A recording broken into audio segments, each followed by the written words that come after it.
Hello everyone, welcome to digital পড়াশোনা academy. সম্পূর্ণ বাংলায় জেনারেল সায়েন্সের প্রস্তুতি নেওয়ার জন্য ডিজিটাল পড়াশোনা একাডেমি ইউটিউব চ্যানেলটি তোমরা সাবস্ক্রাইব করে নাও। এর পাশাপাশি গুরুত্বপূর্ণ ক্লাস নোটিফিকেশন, ইম্পর্টেন্ট আপডেট এবং ফ্রি পিডিএফ সংগ্রহ করার জন্য ডিজিটাল পড়াশোনা একাডেমির টেলিগ্রাম চ্যানেল, সেখানে তোমরা যুক্ত হয়ে যেতে পারো। লিঙ্ক ডেসক্রিপশন বক্সে দেওয়া আছে। তোমাদের জন্য কিছু গুরুত্বপূর্ণ ক্লাস যেগুলো অলরেডি করানো হয়ে গেছে, এই ক্লাসগুলোর লিঙ্ক ডেসক্রিপশন বক্সে আছে এবং চ্যানেলের প্লেলিস্টে গিয়ে প্রত্যেকটা ক্লাস তোমরা অবশ্যই করে নাও, কারণ এগুলো তোমাদের আপকামিং পরীক্ষার জন্য খুবই গুরুত্বপূর্ণ। এর পাশাপাশি বলবো, আজকে যে ক্লাসটা অনুষ্ঠিত হতে চলেছে এই ক্লাসটা হচ্ছে railway group D exam special general সায়েন্সের চ্যাপ্টার ওয়াইজ রিভিশন ক্লাস। এই রিভিশন ক্লাসে আজকে আমরা যেখানে আলোচনা করছি সেটা হচ্ছে বায়োলজি নিয়ে। বায়োলজির এই রিভিশন ক্লাসে আজকে আমরা যে চ্যাপ্টার দেখব সেটা হচ্ছে প্ল্যান্ট ফিজিওলজি বা উদ্ভিদ শারীরবিদ্যা। এই চ্যাপ্টারে আমরা যেগুলো নিয়ে আলোচনা করব উদ্ভিদ শারীরবিদ্যার মধ্যে বিশেষত সালোক সংশ্লেষ, উদ্ভিদের শ্বসন এবং বাষ্পমোচন, এই জিনিস নিয়ে। এর মধ্যে শুধু বাকি থাকলো উদ্ভিদের পরিবহন, যেটা কিন্তু অলরেডি কলাতন্ত্রের যে ক্লাস করিয়েছি সেখানে কিন্তু বলে দিয়েছি এই বিষয়টা। এবং নেক্সট একটা ক্লাস আসবে যে ক্লাসে আমরা উদ্ভিদ প্রজনন বিদ্যা এবং তার সঙ্গে ওর সঙ্গেই আমরা চলন গমন, এই দুটো ক্লাস একসঙ্গে করে দেবো, দিয়ে মোটামুটিভাবে উদ্ভিদবিদ্যার পার্ট আমরা কমপ্লিট করে ফেলবো। এর আগের যে ক্লাসগুলো হয়ে গেছে সেগুলো যারা দেখোনি তাদের জন্য আই বটনে লিঙ্ক দেওয়া থাকলো, সেখান থেকে অবশ্যই ক্লাসটা করে নিও। তাহলে শুরু করি আজকের ক্লাস। প্রথমে বলছে সালোক সংশ্লেষ। ছোটবেলার থেকে তোমরা অনেক নাম শুনে এসেছো যে সবুজ উদ্ভিদ তারা সালোক সংশ্লেষ প্রক্রিয়া করে, সেই সালোক সংশ্লেষ প্রক্রিয়ার মাধ্যমে তারা খাদ্য তৈরি করে, সেই খাদ্য উদ্ভিদ দেহে সঞ্চিত হয়, বিভিন্ন উদ্ভিদ অঙ্গে সঞ্চিত হয়, সেই খাদ্য খাবার থেকে আমরা সেগুলো সংগ্রহ করি, করে আমরা পুষ্টি লাভ করি। এই কাজগুলো হয়ে থাকে এবং সবুজ উদ্ভিদ এই সালোক সংশ্লেষ প্রক্রিয়ার মধ্যে নিজেদের খাদ্য নিজেরাই তৈরি করে, সেই জন্য এদেরকে আমরা সবুজই বলে থাকি। তো সালোক সংশ্লেষ প্রক্রিয়াটা কি? সালোক সংশ্লেষ হলো একটা প্রক্রিয়া যে প্রক্রিয়ায় পরিবেশ থেকে কার্বন ডাই অক্সাইড, মূলের দ্বারা শোষিত জল এবং সূর্যালোকের উপস্থিতিতে ক্লোরোফিল, একটা যে রঞ্জক রয়েছে সেই রঞ্জকের উপস্থিতিতে উদ্ভিদ কি করে, খাদ্য খাবার তৈরি করে। কি খাবার তৈরি করে? সেটার নাম হচ্ছে গ্লুকোজ। সেই যে গ্লুকোজ তৈরি করছে এবং তার সঙ্গে অক্সিজেন উৎপাদন করে, এই যে টোটাল প্রক্রিয়াটা, এটাকেই বলা হচ্ছে সালোক সংশ্লেষ। সালোক সংশ্লেষ, যেটাকে ইংরেজিতে বলা হচ্ছে ফটোসিনথেসিস। তো এই ফটো কথার অর্থ হচ্ছে আলোক, আর সিনথেসিস কথার অর্থ হচ্ছে সংশ্লেষ, অর্থাৎ আলোর দ্বারা সংশ্লেষ, সেই জন্য এটাকে বলা হচ্ছে সালোক সংশ্লেষ। অর্থাৎ সূর্যালোকের উপস্থিতিতে খাদ্য খাবার তৈরির যে প্রক্রিয়া সেটাকেই বলা হচ্ছে সালোক সংশ্লেষ। তো এখানে দেখে নাও, প্রথম পয়েন্ট বলছে 1898 বিজ্ঞানী বার্নেস সালোক সংশ্লেষ শব্দটি প্রচলন করেছিলেন। এই ফটোসিনথেসিস কথাটির এই ফটোস কথার অর্থ হচ্ছে আলো এবং সিনথেসিস কথার অর্থ হচ্ছে সংশ্লেষ। তাহলে ফটোসিনথেসিসের মানে হয়ে গেল সালোক সংশ্লেষ বা আলোকের উপস্থিতিতে সংশ্লেষ বা আলোর দ্বারা সংশ্লেষ, সেটাকেই বলা হচ্ছে সালোক সংশ্লেষ। সালোক সংশ্লেষ একটি উপচিতিমূলক শারীরবৃত্তীয় প্রক্রিয়া। তো অবশ্যই সালোক সংশ্লেষ একটা শারীরবৃত্তীয় প্রক্রিয়া, সেই সঙ্গে কি এটা একটা উপচিতিমূলক। উপচিতিমূলক বিপাকও বলা যেতে পারে। সেই উপচিতিমূলক বিপাক কাকে বলে না, বিপাকের যে বিপাকীয় প্রক্রিয়ায় জীবের শুষ্ক ওজন বৃদ্ধি পায় তাকে বলা হয় উপচিতিমূলক বিপাক প্রক্রিয়া। কিছুক্ষণ পর পড়াবো অপচিতি বিপাক, যেটাতে কি হয়, যেই শুষ্ক ওজন হ্রাস পায়।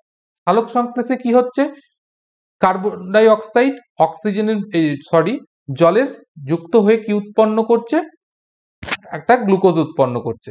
এই যে গ্লুকোজ উৎপন্ন করলো সেটা কি একটা জটিল যৌগ উৎপন্ন হলো কতগুলো সরল যৌগ মিলনের ফলে। তো এই যে জটিল যৌগ উৎপন্ন হলো, এই জন্য কি হলো, শুষ্ক ওজন বৃদ্ধি পেল, তাই জন্য এটা উপচিতিমূলক বিপাক প্রক্রিয়া। আর শ্বসনে কি হচ্ছে, ওই যে গ্লুকোজটা অক্সিজেনের উপস্থিতিতে ভেঙে কার্বন ডাই অক্সাইড জলে পরিণত হয়, তার ফলে কি হলো, জটিল যৌগ ভেঙে সরল যৌগ উৎপন্ন হচ্ছে, তার ফলে কি হচ্ছে, শুষ্ক ওজন হ্রাস পাচ্ছে। তাই জন্য শ্বসন হলো কি, অপচিতিমূলক বিপাক প্রক্রিয়া। পরীক্ষায় কিন্তু এখান থেকে প্রশ্ন জানতে চায়। বলছে ক্লোরোফিল যুক্ত কোষ সূর্যালোকের উপস্থিতিতে এই সালোক সংশ্লেষ প্রক্রিয়া কিন্তু সম্পন্ন হয়। সালোক সংশ্লেষ প্রক্রিয়ায় 12 অণু, ফিগারটা মনে রাখতে হবে, 12 অণু জল এবং 6 অণু কার্বন ডাই অক্সাইডের প্রয়োজন হয়। তাহলে কত অণু জল, কত অণু অক্সিজেন প্রয়োজন হয়, এগুলো কিন্তু পরীক্ষায় প্রশ্ন আসে। এছাড়া সালোক সংশ্লেষ প্রক্রিয়ার ফলে 1 অণু গ্লুকোজ উৎপন্ন হয়, 6 অণু জল উৎপন্ন হয় এবং 6 অণু অক্সিজেন উৎপন্ন হয়। খুব ইম্পর্টেন্ট এই লাস্ট দুটো লাইন, ঠিক আছে? এই যে লাস্টের যে দুটো লাইন পড়লাম, এই লাস্টের দুটো লাইন কিন্তু আমাদের পরীক্ষা সাপেক্ষে খুবই ইম্পর্টেন্ট লাইন। তাহলে 12 অণু জল, 6 অণু কার্বন ডাই অক্সাইড বিক্রিয়া করছে, করে কি উৎপন্ন করছে? 1 অণু গ্লুকোজ, 6 অণু অক্সিজেন ও 6 অণু জল উৎপাদন করছে। সালোক সংশ্লেষ প্রক্রিয়ার যে কাঁচা মাল অর্থাৎ যেটাকে প্রয়োজনীয় সেটা হচ্ছে কি? কার্বন ডাই অক্সাইড এবং জল। আগেই বলে দিচ্ছি যে কার্বন ডাই অক্সাইড এবং জলের বিক্রিয়া হয়। এই প্রক্রিয়ায় আলোক শক্তি রাসায়নিক শক্তি রূপে আবদ্ধ হয়। তাহলে আলোক শক্তি মানে সূর্য থেকে যে শক্তি পাচ্ছি সেটা, আর সেটা কি হয়ে যাচ্ছে? রাসায়নিক শক্তি রূপে গ্লুকোজের মধ্যে সঞ্চিত হচ্ছে। এই প্রক্রিয়ায় এই প্রক্রিয়ায় যত অণু কার্বন ডাই অক্সাইড গৃহীত হয় ঠিক তত অণুই অক্সিজেন নির্গত হয়। এই যে রাসায়নিক বিক্রিয়াটা লিখে দিয়েছি, 6CO2 12H2O বিক্রিয়া হচ্ছে। এখানে যেটা হবে সেটা হচ্ছে সূর্যালোক,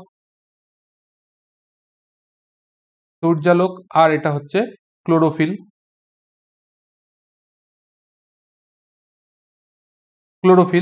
এই দুটোর বিক্রিয়ার ফলে এবং ক্লোরোফিলের উপস্থিতিতে, সূর্যালোকের উপস্থিতিতে বিক্রিয়ার ফলে কি হচ্ছে? 1 অণু, এইটা উৎপন্ন হচ্ছে C6H12O6, যেটাকে আমরা বলছি কি? গ্লুকোজ, এবং 6 অণু অক্সিজেন এবং 6 অণু কি? জল উৎপন্ন হচ্ছে। তো এই যে 6 অণু অক্সিজেন যে উৎপন্ন হলো, আর এদিকে দেখো ঠিক 6 অণু কার্বন ডাই অক্সাইড লেগেছে, তাই জন্য এই লাইনটাই বলা হলো যে যত অণু কার্বন ডাই অক্সাইড গৃহীত হয় ঠিক তত অণু অক্সিজেন নির্গত হয়। এই প্রক্রিয়ায় জল জারিত হয়। এটা আরো একটা ইম্পর্টেন্ট লাইন। এই সালোক সংশ্লেষ প্রক্রিয়ায় জল কি হয়? জারিত হয়। এটা জলের জারণ হয়, আর কার্বন ডাই অক্সাইডের কি হয়? বিজারণ হয়। তাহলে সালোক সংশ্লেষের যে বিক্রিয়া সেটা একটা আলোক তড়িৎ বিক্রিয়া, এবং এটা একটা কিন্তু সেই সঙ্গে জারণ বিজারণ বিক্রিয়া, যে বিক্রিয়ায় জল জারিত হয় এবং কার্বন ডাই অক্সাইড বিজারিত হয়। আশা করছি এই পর্যন্ত সকলে ক্লিয়ার। নেক্সট স্লাইডে যাব। বিক্রিয়াটা তোমরা অবশ্যই ভালো করে মনে রাখবে। অনেক সময় কিন্তু শূন্যস্থান দিয়ে দেয় বিক্রিয়াটা দিয়ে, সেই জন্য প্রত্যেকটার ভ্যালুগুলো তোমরা কিন্তু অবশ্যই মনে রাখবে যে কয় অণু করে কটা জিনিস তৈরি হচ্ছে। এবার সালোক সংশ্লেষকারী রঞ্জক কি বলেছি, সেটা হচ্ছে ক্লোরোফিল। এই ক্লোরোফিল সম্বন্ধে আমরা একটু দেখে নিই। ক্লোরোফিল হচ্ছে ক্লোরোপ্লাস্ট কোষ অঙ্গাণুর গ্রানা অঞ্চলে কোয়ান্টোজমে অবস্থান করে, হচ্ছে এই ক্লোরোফিল রঞ্জক পদার্থ। এই ক্লোরোফিল রঞ্জকের যে উপাদান রয়েছে, রাসায়নিক উপাদান, এটাও কিন্তু ইম্পর্টেন্ট রাসায়নিক উপাদান। সেটা কি? কার্বন থাকে, হাইড্রোজেন থাকে, অক্সিজেন থাকে, নাইট্রোজেন থাকে এবং ধাতব ম্যাগনেসিয়াম থাকে, অর্থাৎ Mg থাকে। এটা কিন্তু খুব ভালো করে মনে রাখবে যে ক্লোরোফিল অণুর উপাদানের মধ্যে থাকা ধাতব পদার্থটির নাম কি? সেটা হচ্ছে ম্যাগনেসিয়াম। এই প্রশ্নটা কিন্তু পরীক্ষায় আসে। এই সালোক সংশ্লেষ প্রক্রিয়ায় ক্লোরোফিল এ এবং ক্লোরোফিল বি, ক্লোরোফিলের মোট 6টা অণু পাওয়া যায়। Chlorophyll A, B, C, D, E, এইভাবে 5খানা অণু ক্লোরোফিল অণু পাওয়া যায়। 5 ধরনের ক্লোরোফিল পাওয়া যায়, 5 ধরনের। এই 5 ধরনের ক্লোরোফিলের মধ্যে ক্লোরোফিল এ এবং ক্লোরোফিল বি সালোক সংশ্লেষ প্রক্রিয়ায় মুখ্য ভূমিকা গ্রহণ করে। অর্থাৎ এরা কি করে? সূর্য থেকে আসা যে আলোক রশ্মি, সেই আলোক রশ্মিগুলোকে কিন্তু শোষণ করে। এ একটা নির্দিষ্ট বর্ণের আলোক রশ্মি শোষণ করে, ক্লোরোফিল বি আরো নির্দিষ্ট বর্ণের আলোক রশ্মি শোষণ করে।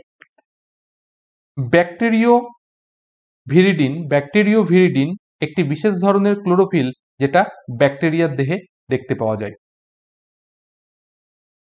সালোক সংশ্লেষ প্রক্রিয়ায় উৎপন্ন গ্লুকোজ অণু যে কার্বন এবং অক্সিজেন থাকে, আমরা দেখেছি গ্লুকোজ অণুটা কিরকম হয়? C6H12O6।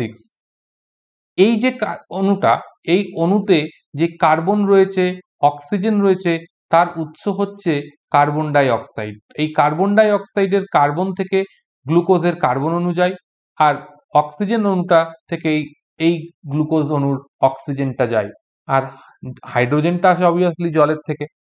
তাহলে এই পরটা বোঝা গেল বিষয়টা, লাইনটার মানেটা। লাইনটা বলছে সালোক সংশ্লেষ প্রক্রিয়ায় উৎপন্ন গ্লুকোজ অণুর কার্বন ও অক্সিজেনের উৎস হলো কার্বন ডাই অক্সাইডের কার্বন ও অক্সিজেন, অর্থাৎ কার্বন ডাই অক্সাইড কার্বন এবং অক্সিজেন নিয়ে গঠিত, সেই কার্বন এবং অক্সিজেন দিয়েই গ্লুকোজ অণুর কার্বন এবং অক্সিজেন গঠিত হয়।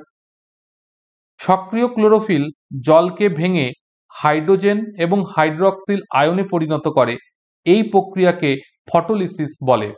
অর্থাৎ এই যে জলের অণুটা রয়েছে এটা কি হচ্ছে, সক্রিয় ক্লোরোফিল অণু এটাকে H+ এবং OH- আয়নে ভেঙে ফেলে। এই যে প্রক্রিয়াটা এটাকেই বলা হচ্ছে ফটোলাইসিস। পরীক্ষায় প্রশ্ন দেবে ফটোলাইসিস কোন প্রক্রিয়ায় দেখতে পাওয়া যায়, তাহলে সেটা সালোক সংশ্লেষের সঙ্গে যুক্ত, সালোক সংশ্লেষের একটা পর্যায় ফটোলিসিস ঘটে। ক্লোরোফিল সৌরশক্তিকে রাসায়নিক শক্তি রূপে এটিপি অণুর মধ্যে আবদ্ধ করে, অর্থাৎ এই রাসায়নিক শক্তি যে বললাম সেই রাসায়নিক শক্তিটা কোথায় সঞ্চিত হয় না এটিপি অণুরূপে সেটা কিন্তু সঞ্চিত হয়। এটিপির ফুল ফর্ম এবং এডিপির ফুল ফর্ম এই দুটো কিন্তু মুখস্থ করে রাখবে। অ্যাডিনোসিন ট্রাইফসফেট হচ্ছে এডিপির ফুল ফর্ম, আর এডিপির ফুল ফর্ম হচ্ছে অ্যাডিনোসিন ডাইফসফেট হচ্ছে এডিপির ফুল ফর্ম। এবার সূর্য থেকে তো আলো আসছে, সেই সূর্য থেকে 100% যদি আলো আসে তার 12% কি হয়, প্রতিফলিত হয়ে যায় পৃথিবী পৃষ্ঠ থেকে। 5% কি হয়, প্রতিসৃত হয়, অর্থাৎ পৃথিবী পৃষ্ঠের মধ্যে ঢুকে যায়। আর 83% যেটা উদ্ভিদের পাতা দ্বারা কিন্তু শোষিত হয়। এই শোষিত সূর্যরশ্মির মধ্যে 1 থেকে 3% আলোকরশ্মি সেটা সালোক সংশ্লেষ প্রক্রিয়ায় ব্যবহৃত হয়। এবার সালোক সংশ্লেষ কোন জায়গায় ভালো হয়, এই পয়েন্টটা খুব ইম্পর্টেন্ট, এই পয়েন্টটাও খুব ইম্পর্টেন্ট। সূর্য থেকে আসা আলোক রশ্মিগুলির মধ্যে কেবলমাত্র 390 থেকে 760 ন্যানোমিটার তরঙ্গ দৈর্ঘ্যের দৃশ্যমান আলোক রশ্মিতেই সালোক সংশ্লেষের প্রধান ভূমিকা পালন করে।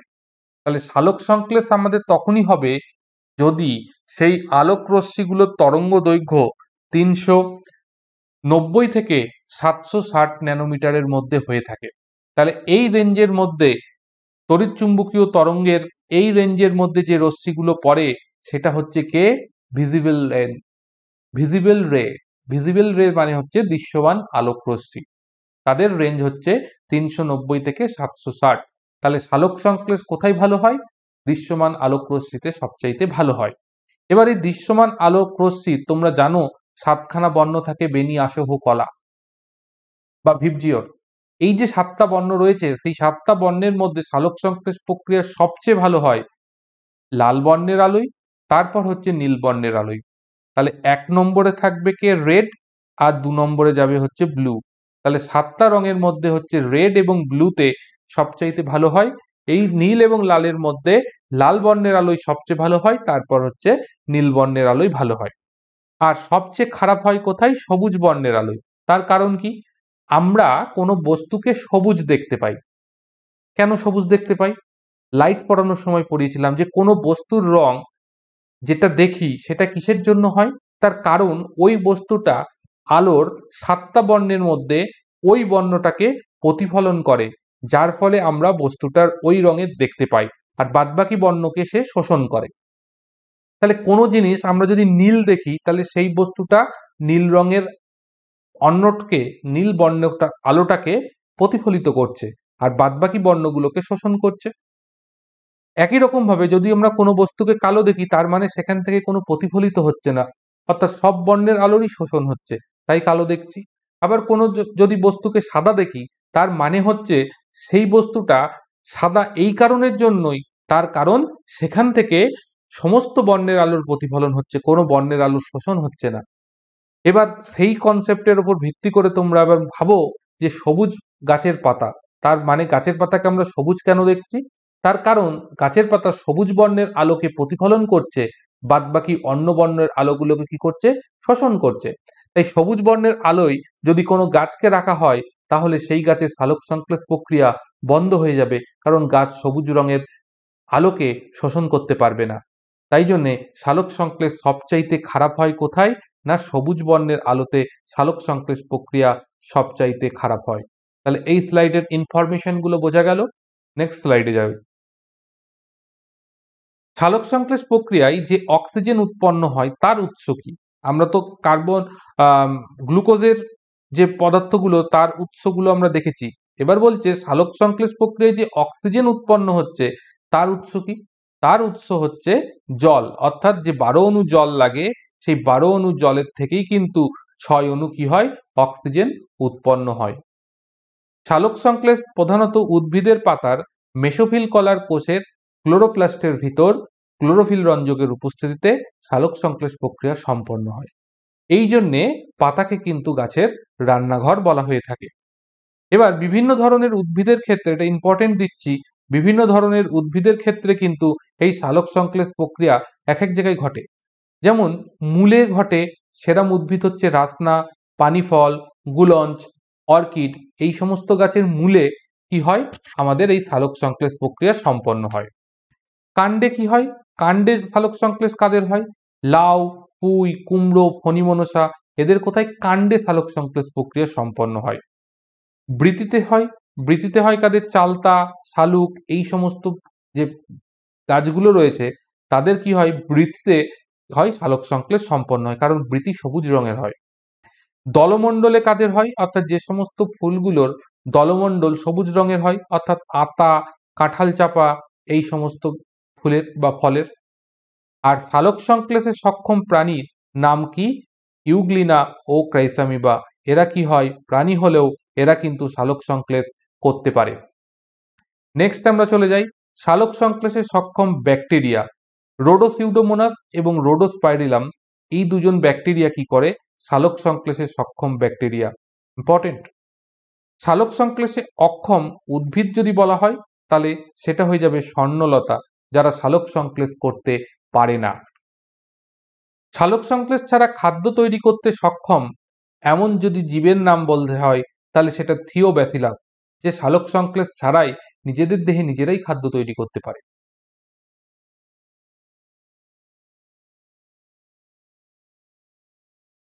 বোঝা গেল? এবার দেখো এই পয়েন্টে চলে এসেছি। এই পয়েন্টে বলছে যে এটা হচ্ছে আলোক হবে। আলোকের উপস্থিতিতে অ্যাডিনোসিন ডাইফসফেট সৌরশক্তির প্রভাবে অজৈব ফসফেটের সঙ্গে যুক্ত হয়ে উচ্চ শক্তি সম্পন্ন অ্যাডিনোসিন টাইফসফেট যৌগ উৎপন্ন করে। এই প্রক্রিয়াকে বলা হয় ফটোফসফোরাইলেশন। অর্থাৎ এটা হচ্ছে পাতায়, এখানটা আছে পাতায়, পাতায় হবে এই জায়গাটা। পাতায় উপস্থিত অ্যাডিনোসিন ডাইফসফেট মানে হচ্ছে এডিপি, সে কি করছে? ফসফেট যৌগের সঙ্গে, মানে ফসফেট যে থাকে অজৈব পদার্থ ফসফেট, তার সঙ্গে যুক্ত হয়ে এটিপি গঠন করছে। এই যে প্রক্রিয়া, এটাকেই বলা হচ্ছে ফটোফসফোরাইলেশন। এই উৎপন্ন গ্লুকোজ উদ্ভিদ দেহে শ্বেতসার রূপে সঞ্চিত হয়। উদ্ভিদ দেহে যে গ্লুকোজ উৎপন্ন হলো, অতিরিক্ত যে গ্লুকোজ, সেটা দেহে কিভাবে সঞ্চিত হচ্ছে? সেটা হচ্ছে শ্বেতসার রূপে। প্রাণী দেহে কি রূপে সঞ্চিত হয়? গ্লাইকোজেন রূপে সঞ্চিত হয়। এবার এই সালোক সংশ্লেষ প্রক্রিয়া দুটি দশায় সম্পন্ন হয়। একটা হচ্ছে আলোক দশা, আর একটা হচ্ছে কি? অন্ধকার দশা। তা আলোক দশায় কি বৈশিষ্ট্য আছে? সালোক সংশ্লেষের এই আলোক দশাকে আলোক রাসায়নিক বিক্রিয়া বলা হয়ে থাকে, কারণ আলোর উপস্থিতিতে আলোর তীব্রতার উপর নির্ভর করে যেহেতু এই বিক্রিয়াগুলো হয়, সেই জন্য এটাকে বলা হয় আলোক রাসায়নিক বিক্রিয়া। এই দশার বিক্রিয়াগুলি ক্লোরোপ্লাস্টের গ্রানা অঞ্চলে সম্পন্ন হয়।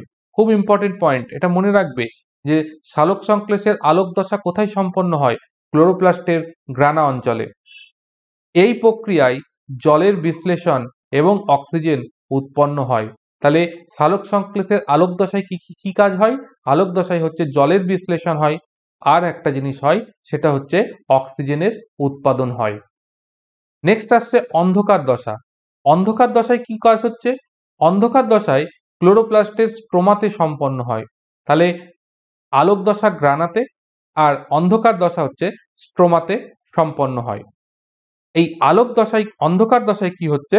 গ্লুকোজ উৎপন্ন হচ্ছে। তাহলে গ্লুকোজ কোন দশায় উৎপন্ন হয়? অন্ধকার দশায়। এই দশার বিক্রিয়াগুলিকে বলা হয় ব্ল্যাকম্যান বিক্রিয়া।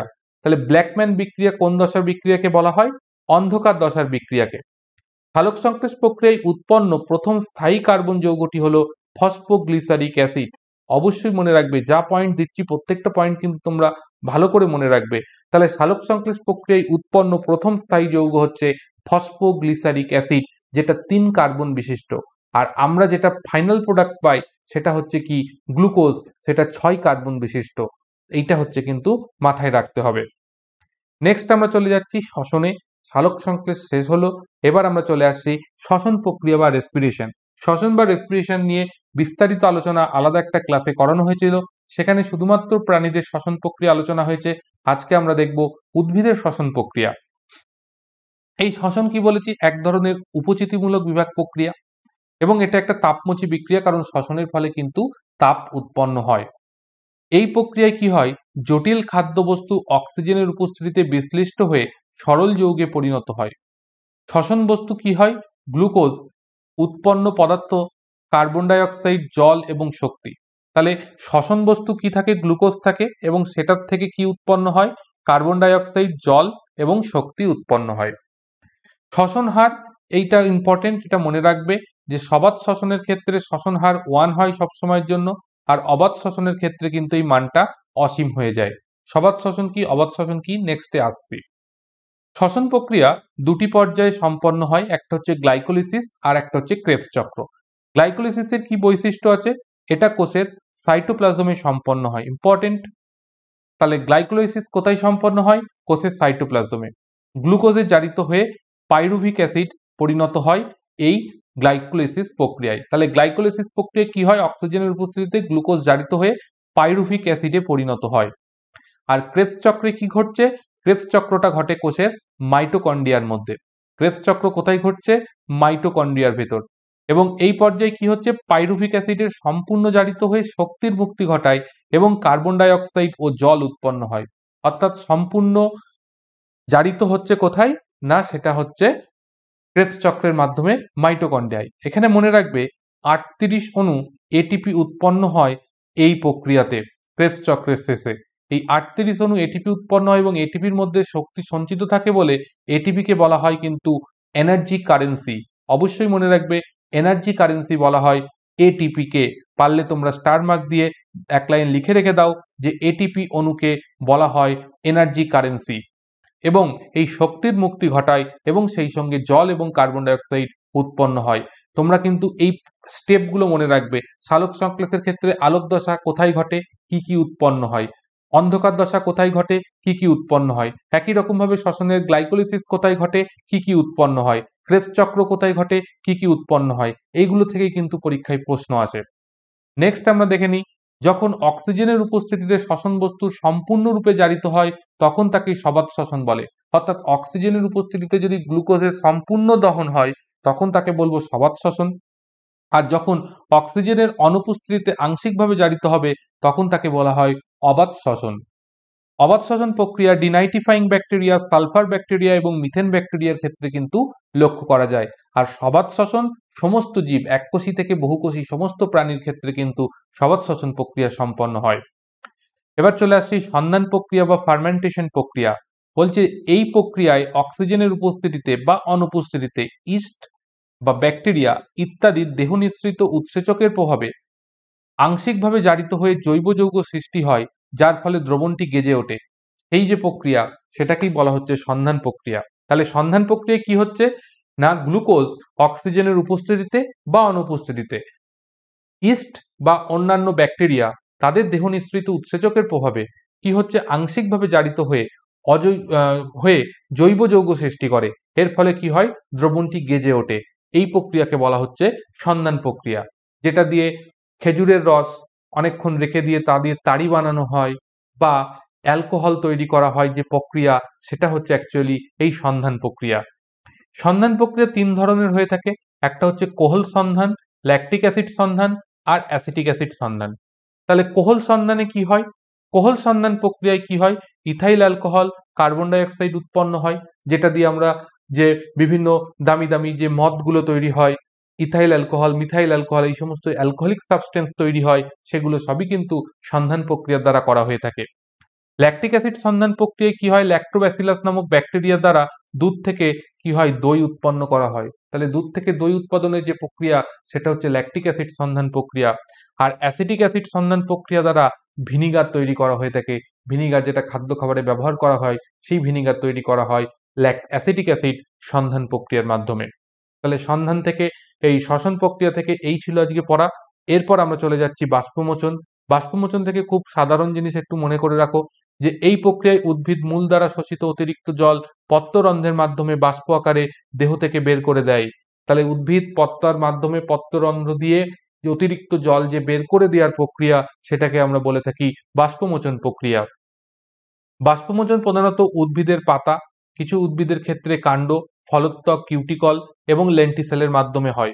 সাধারণত পাতার মাধ্যমে হয়, কিছু কিছু উদ্ভিদের ক্ষেত্রে কাণ্ড, কিছু কিছু ক্ষেত্রে ত্বকের কিউটিকল ও লেন্টিসেলের মাধ্যমে কিন্তু বাষ্পমোচন প্রক্রিয়া সম্পন্ন হয়। বাষ্পমোচন প্রক্রিয়া ভালোভাবে হওয়ার জন্য যে টেম্পারেচারের প্রয়োজন, সেটা 10 থেকে 25 ডিগ্রি সেলসিয়াস। আর বাষ্পমোচনের হার পরিমাপ করা হয় পোটোমিটার যন্ত্রের সাহায্যে। এবং বাষ্পমোচনের ফলে কিন্তু পরিবেশে আর্দ্রতা বজায় থাকে। অর্থাৎ বাষ্পমোচন হলে পারে কি হচ্ছে, জল বেরিয়ে আসছে, সেই জল পরিবেশের বায়ুমণ্ডলে মিশে যাচ্ছে, তার ফলে কি হচ্ছে, বাতাসের আর্দ্রতা বজায় থাকে। তো এই হলো বাষ্পমোচনের গুরুত্ব। এবং বাষ্পমোচন কি জিনিস এত ডিটেলসে পড়ার দরকার নেই, যা ইনফরমেশন দিয়েছি মোর দ্যান এনাফ।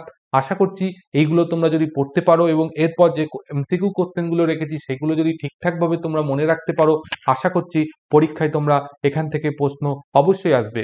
গত রবিবারে যে কলকাতা পুলিশের সাব ইন্সপেক্টর এবং সার্জেনের যে পরীক্ষা হয়েছে, সেখানে কিন্তু বায়োলজি থেকে বেশ কিছু প্রশ্ন এসেছে, এবং যে প্রশ্নগুলো এসেছে আমি যা টপিক এখনো পর্যন্ত কমপ্লিট করেছি তার মধ্যে থেকে কিন্তু সেই কোশ্চেনগুলো এসেছে। অর্থাৎ আমি বলবো যে আমি পড়িয়েছি সেখান থেকে এসেছে এটা বলতে চাইছি না, আমি বলতে চাইছি যে টপিকগুলো পড়ানো হচ্ছে, যেভাবে পড়ানো হচ্ছে, যে জায়গাগুলোকে ইম্পর্টেন্স দিয়ে পড়ানো হচ্ছে, সেইগুলো তোমরা ফলো করো এবং পড়ো। দেখবে অবশ্যই তোমরা পরীক্ষায় সেই প্রশ্ন আসবে এবং সেগুলোর উত্তর তোমরা করতে পারবে। এবার চলো চলে যাচ্ছি আমরা আমাদের এমসিকিউ। দেখা যাক কে কতটা এতক্ষণের পড়াশোনা মনে রাখতে পেরেছো কতদূর, সেটা এবার টেস্ট করে নাও। চলো তাহলে শুরু করি আজকের এমসিকিউ টেস্ট। উদ্ভিদের পাতা থেকে জলের বাষ্পীভবনকে বলা হয়। তাহলে উদ্ভিদের পাতা থেকে জলের যে বাষ্পীভবন হচ্ছে সেই প্রক্রিয়াকে কি বলা হয়? তাহলে উদ্ভিদের পাতা থেকে জলের বাষ্পীভবনের যে প্রক্রিয়া, সেটাকে বলা হয় বাষ্পমোচন প্রক্রিয়া। কিছুক্ষণ আগে সেটাই বললাম। নেক্সট কোশ্চেনে যাই। উদ্ভিদের ক্ষেত্রে ড্যাশ জলের বাষ্পীভবন এবং মূল থেকে পাতায় জলের ঊর্ধ্বমুখী পরিবহনে সাহায্য করে। তাহলে জলের ঊর্ধ্বমুখী পরিবহন এবং জলের বাষ্পীভবন সেইটা কিসের দ্বারা সম্পন্ন হয়? এটাও মনে রাখবে, অপশন সি, বাষ্পমোচন প্রক্রিয়া দ্বারা সম্পন্ন হয়। বাষ্পমোচনের ফলে হ্রাস পায় ড্যাশ। তাহলে বাষ্পমোচনের ফলে কোনটা হ্রাস পায়? তাহলে কি হবে?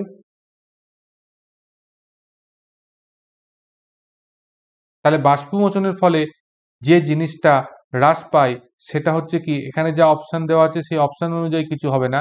এখানে যেটা হবে অ্যাকচুয়ালি আর্দ্রতা বৃদ্ধি পায়, অর্থাৎ বাতাসে জলীয় বাষ্পের পরিমাণটা বৃদ্ধি পায়। অর্থাৎ তার ফলে কি হবে, আর্দ্রতা বেড়ে যাবে, আপেক্ষিক আর্দ্রতা বেড়ে যাচ্ছে, সেইটা হয়ে যাবে বিষয়। রক্ষী কোষগুলি স্ফীত হয় যখন পাতার পত্ররন্ধ্রের ভিতর দিয়ে ড্যাশ প্রবাহিত হয়। তাহলে পাতার পত্ররন্ধ্রের ভিতর দিয়ে যখন কি প্রবাহিত হলে রক্ষী কোষগুলো স্ফীত হয়ে খুলে যাবে? না, যখন সেখান দিয়ে জল প্রবাহিত হয়, কারণ জলই হচ্ছে পাতার পত্ররন্ধ্রের ভিতর দিয়ে প্রবাহিত হয়। উদ্ভিদের দেহে অতিরিক্ত জল যে প্রক্রিয়ার মাধ্যমে বেরিয়ে যায় তাকে কি বলা হয়? অবশ্যই এটা কিন্তু বাষ্পমোচন প্রক্রিয়াই হবে। বাষ্পমোচন প্রক্রিয়া দ্বারা সম্পন্ন হয় ড্যাশ দ্বারা। তাহলে বাষ্পমোচন প্রক্রিয়া সম্পন্ন হয় সেটা পত্ররন্ধ্রের মাধ্যমে, সেটাকেই বলা হচ্ছে স্টোমাটা বা পত্ররন্ধ্র। পত্ররন্ধ্র বা স্টোমাটা বলা হয় সেটাকেই। সালোক সংশ্লেষ প্রক্রিয়ায় কোন ধরনের পদার্থ উৎপন্ন হয়? তাহলে সালোক সংশ্লেষ প্রক্রিয়ায় আমরা জানি কি, গ্লুকোজ, জল এবং অক্সিজেন, এই তিনটে জিনিস উৎপন্ন হয়। তাই অপশন এ হয়ে যাবে সঠিক উত্তর। নিম্নলিখিতগুলির মধ্যে কোন পদ্ধতির মাধ্যমে পরিবেশ থেকে কার্বন ডাই অক্সাইডের পরিমাণ কমে যায়? তাহলে পরিবেশে কার্বন ডাই অক্সাইডের পরিমাণ কমে কোন প্রক্রিয়ার জন্য? সেটা হচ্ছে সালোক সংশ্লেষ প্রক্রিয়ার জন্য। কারণ সালোক সংশ্লেষ প্রক্রিয়ায় কি হয়, কার্বন ডাই অক্সাইড গৃহীত হয় আর অক্সিজেন উৎপন্ন হয়।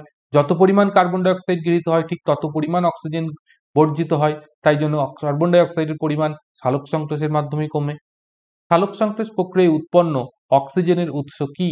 তাহলে সালোক সংশ্লেষ প্রক্রিয়ায় উৎপন্ন অক্সিজেনের উৎস সেটা হচ্ছে এই জল, কারণ জল ভেঙে গিয়ে অক্সিজেন উৎপন্ন হয়। এবার তোমাদেরকে যদি একটা প্রশ্ন জিজ্ঞাসা করি যে সালোক সংশ্লেষ প্রক্রিয়ায় যে জল উৎপন্ন হলো এবং অক্সিজেন উৎপন্ন হয়, তাহলে সালোক সংশ্লেষের কোন দশায় অক্সিজেন উৎপন্ন হয়? এই উত্তরটা তোমরা অবশ্যই যারা যারা ক্লাস করবে, আমি সকলকে বলছি তোমরা অবশ্যই এই উত্তরটা কমেন্ট বক্সে আমাকে জানাও। দেখি তোমরা কতদূর পড়া মুখস্থ করতে পেরেছো বা মনে রাখতে পেরেছো যে সালোক সংশ্লেষের কোন দশায় অক্সিজেন উৎপন্ন হয়। দৃশ্যমান আলোর কোন বর্ণের আলোতে সালোক সংশ্লেষ সবচেয়ে ভালো হয়? তাহলে দৃশ্যমান যে আলো তার মধ্যে কোন বর্ণের আলোতে সালোক সংশ্লেষ সবচেয়ে ভালো হয়? তা এখানে এটার ক্ষেত্রে যে উত্তরটা আমরা নেব, এটা কিন্তু তোমরা এই যে আমি নীল এবং লাল দুটো আছে বলে দুটো নিলে হবে না, এখান থেকে উত্তর যেটা হবে অপশন বি, লাল বর্ণের আলোই। তার কারণ হচ্ছে লাল বর্ণের আলো বলেছি 1 নম্বর, তারপরে হচ্ছে নীল বর্ণের আলো। তো উভয় থাকলে হবে না, আমরা যদি লাল এবং নীল আলাদা আলাদা অপশানে থাকে তাহলে আমরা লালটাকেই অপশানে সিলেক্ট করতে হবে। সালোক সংশ্লেষ প্রক্রিয়ার কোন দশায় গ্লুকোজ উৎপন্ন হয়? তাহলে সালোক সংশ্লেষের কোন পর্যায় বা কোন দশায় গ্লুকোজ উৎপন্ন হয়? তাহলে অবশ্যই তোমরা মনে রাখবে সেটা হচ্ছে অন্ধকার দশায় এই গ্লুকোজ উৎপন্ন হয়। কোন ফটোক্রোম সালোক সংশ্লেষ সম্পন্ন হয়? এটা হচ্ছে ফাইটোক্রোম। এটা হচ্ছে এক ধরনের রঞ্জক পদার্থ যেটা হচ্ছে আলোক রশ্মি শোষণের কাজ করে। তাহলে যে ফাইটোক্রোমে সালোক সংশ্লেষ সম্পন্ন হয় সেটা হচ্ছে P63 630 এই ফাইটোক্রোমে সালোক সংশ্লেষ প্রক্রিয়া সম্পন্ন হয়। কোন বর্ণের আলোতে সালোক সংশ্লেষ সবচেয়ে খারাপ হয়? তাহলে এটা হয়ে যাবে অপশন বি, সবুজ বর্ণের আলোতে। কি জন্য হয় সেটাও আমি বলে দিয়েছি। নিম্নলিখিতগুলির মধ্যে সালোক সংশ্লেষ প্রক্রিয়ার জন্য কোনটি প্রয়োজন হয় না? তাহলে সালোক সংশ্লেষ প্রক্রিয়ার জন্য কোনটি প্রয়োজন হয় না? অবশ্যই সালোক সংশ্লেষ প্রক্রিয়ার জন্য অক্সিজেনের প্রয়োজন হয় না, কারণ সূর্যালোক, কার্বন ডাই অক্সাইড, ক্লোরোফিল সালোক সংশ্লেষের জন্য অনস্বীকার্যভাবে প্রয়োজন। সালোক সংশ্লেষ প্রক্রিয়ার জন্য উদ্ভিদ কোন ধরনের শক্তি ব্যবহার করে? তাহলে সালোক সংশ্লেষ প্রক্রিয়ার জন্য উদ্ভিদ যে শক্তি ব্যবহার করে সেটা হচ্ছে সূর্য থেকে আগত সৌর শক্তি। গাছের পাতায় উপস্থিত কোনটির কারণে সালোক সংশ্লেষ সম্পন্ন হয়? তাহলে সালোক সংশ্লেষ সম্পন্ন হয় গাছের পাতায় উপস্থিত ক্লোরোফিলের কারণে সালোক সংশ্লেষ সম্পন্ন হয়। নিম্নলিখিতগুলির মধ্যে কোনটিকে কোষের এনার্জি কারেন্সি বলা হয়? এনার্জি কারেন্সি বলা হয় এটিপিকে, কারণ শ্বসন প্রক্রিয়ার ফলে কিন্তু এটিপির মধ্যে প্রচুর পরিমাণে শক্তি সঞ্চিত হয়ে থাকে, তাই জন্য একে এনার্জি কারেন্সি বলা হয়ে থাকে। নিম্নলিখিতগুলির মধ্যে কোন প্রক্রিয়ায় সবচেয়ে বেশি পরিমাণ শক্তির মুক্তি ঘটে? তাহলে সবচেয়ে বেশি পরিমাণ শক্তির মুক্তি ঘটে অর্থাৎ আরকিউ রেট যেটার 1 সেটা, তাহলে সেটা হচ্ছে কি সবৎ শ্বসন প্রক্রিয়া। কোন প্রক্রিয়ার মাধ্যমে উদ্ভিদ দেহে তাপশক্তি উৎপন্ন হয়? তাহলে উদ্ভিদ দেহে তাপশক্তি উৎপন্ন হয় যে প্রক্রিয়ার মাধ্যমে সেটা হচ্ছে এই শ্বসন প্রক্রিয়ার মাধ্যমে। অক্সিজেনের উপস্থিতিতে পাইরুভেট ভাঙার যে প্রক্রিয়া এটা কোথায় সম্পন্ন হয়? তাহলে অক্সিজেনের উপস্থিতিতে পাইরুভেট ভাঙার প্রক্রিয়া এটা সম্পন্ন হয় মাইটোকন্ড্রিয়ায়, যেটা শ্বসনের ক্রেবস চক্র প্রক্রিয়া সম্পন্ন হচ্ছে। ওখানে পাইরুভিক অ্যাসিড লিখেছি, পাইরুভিক অ্যাসিড আর পাইরুভেট সেম জিনিস। শ্বসনের প্রথম ধাপে গ্লুকোজ ভেঙে পরিণত হয়, তাহলে শ্বসনের প্রথম ধাপে গ্লুকোজ ভেঙে কিসে পরিণত হয়? সেটা হচ্ছে গ্লাইকোলাইসিসের ফলে উৎপন্ন হয় পাইরুভিক অ্যাসিড বা পাইরুভেট। সালোক সংশ্লেষ প্রক্রিয়ায় উৎপন্ন গ্লুকোজ অণুর মধ্যে থাকা অক্সিজেন কোথা থেকে আসে? তাহলে গ্লুকোজ অণুর মধ্যে থাকা অক্সিজেন এটা আসে কোথা থেকে? কার্বন ডাই অক্সাইডের অক্সিজেন অণু থেকে। উদ্ভিদ দ্বারা শোষিত সৌরশক্তির পরিমাণ হলো, তাহলে উদ্ভিদ দ্বারা শোষিত, সরি এটা উদ্ভিদ দ্বারা শোষিত সৌরশক্তির পরিমাণ এবং কি হবে সেটা হচ্ছে সালোক সংশ্লেষে ব্যবহৃত হয় সেই পরিমাণটা হবে অপশন এ 1 থেকে 3%। নর্মাল হচ্ছে উদ্ভিদ দ্বারা শোষিত হয় 83%, তার মধ্যে থেকে 1 থেকে 3% সেটা কি সালোক সংশ্লেষে ব্যবহৃত হয়। তাহলে উদ্ভিদ দ্বারা শোষিত সৌরশক্তির, ঠিক আছে, সৌরশক্তির কত পরিমাণ সালোক সংশ্লেষে ব্যবহৃত হয়?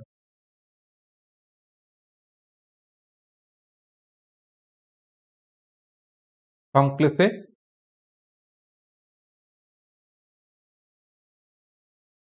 ব্যবহৃত হয়।